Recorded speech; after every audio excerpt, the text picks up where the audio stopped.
कुछ क्वेश्चन ऐसे हो जाते हैं ना जिसमें समीकरण का हल दिया हुआ है, उसके बाद भी हमें समीकरण को हल करना ही पड़ता है। ये भी उसी टाइप का एक क्वेश्चन है। Hello learners, welcome back to the word book. मैं हूं साकेत सक्षम और इस वीडियो में भी मैं आपको टीआरई यानी कि बीपीएससी टीआरई के 3 के एक क्वेश्चन का सॉल्यूशन बताने वाला हूँ। और क्वेश्चन है हमारा कि x बराबर 3 और y बराबर -2 समीकरण 4px - 3y बराबर 12 का एक समाधान है। यानी कि x और y का मान हमारे पास दिया हुआ ही है और p का मान पता करना है। तो सिंपल है, इस क्वेश्चन को सॉल्व करने के लिए हम क्या करेंगे कि x का मान समीकरण पहले लिख लेते हैं 4px - 3y बराबर 12। तो x का मान दिया हुआ है 3, y का मान दिया हुआ है -2। कैसे हल करेंगे? बस x की जगह 3 रखेंगे और y की जगह -2 रखेंगे। अब मान रखते समय इस बात का हमें बस ध्यान रखना पड़ेगा कि x की जगह अगर 3 रख रहे हैं, जैसे 3 रख दिया तो कोई खास दिक्कत वाली बात यहाँ पे नहीं आई। लेकिन y की जगह पे अगर -2 रखेंगे तो इसको हम रखते समय 3 और y के बीच में गुणे का चिन्ह लगाएंगे, क्योंकि इन दोनों के बीच में गुणे का चिन्ह है। जस्ट बिकॉज आप जैसे मान लो कि 3 के बगल में 2 लिख दूंगा मैं, तब तो ये 32 हो जाएगा। तो इन दोनों को अलग करने के लिए हमें गुणा का चिन्ह लिखना पड़ता है। लेकिन 3 के बगल में y लिखने पे ऐसा कुछ चिन्ह लिखना अनिवार्य नहीं होता, नेसेसिटी नहीं होती है इसकी, ठीक है। तो इसी वजह से हम यहाँ पे गुणा का चिन्ह नहीं लगाते तो भी काम चल जाता है, लेकिन यहाँ पे गुणा का चिन्ह हमें लगाना पड़ेगा। आगे करते हैं इसको।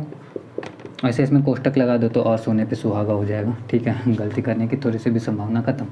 अब 4 और 3, अब हमें मालूम है कि 4p का मतलब होता है 4 और p में गुना हो रहा है, p 3 का मतलब होता है p और 3 में गुना हो रहा है। इस वजह से 4p और 3 तीनों में आपस में गुना हो रहा है, तो 4 3 12p माइनस।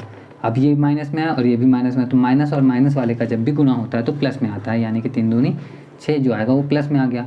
बराबर की तरफ हमारा 12 है। अब हमें समीकरण को हल करने के लिए कंडीशन रहता है कि p हमारा इस साइड में बचे और जितने भी डिजिट है ना, नंबर्स हैं, वो सारे उस साइड में चले जाएँ। तो सबसे पहले हम 6 को उस साइड में भेजेंगे। जब प्लस में है, यहाँ पे प्लस में है, तो उस साइड में जाके इसमें हो जाएगा माइनस में। तो यानी कि 12p बराबर होगा 12 - 6, क्योंकि इधर प्लस में था तो उधर जाके माइनस होता है, इसलिए। तो 12p बराबर कितना आया हमारा? 6 आ गया। अब 12 जो है p के साथ क्या है? गुना में है, क्योंकि इन दोनों के बीच में गुना हो रहा है। तो 12 को जब उधर भेजेंगे तो ये हो जाएगा, इधर गुना में है तो उधर जाके इसमें हो जाएगा भाग में। तो इस वजह से p बराबर हमारा मिलेगा 6/12। 6/12 को काटेंगे जब, तो 6 का 6, 6 दूनी 12, यानी कि p बराबर आ गया 1/2। और हमारा राइट आंसर जो है वो भी है 1/2। 1/2 है हमारा ऑप्शन ए में, यानी कि इस क्वेश्चन का जो राइट आंसर होगा ऑप्शन ए हो जाएगा। उम्मीद करता हूँ कि आपको ये समझ में आया होगा।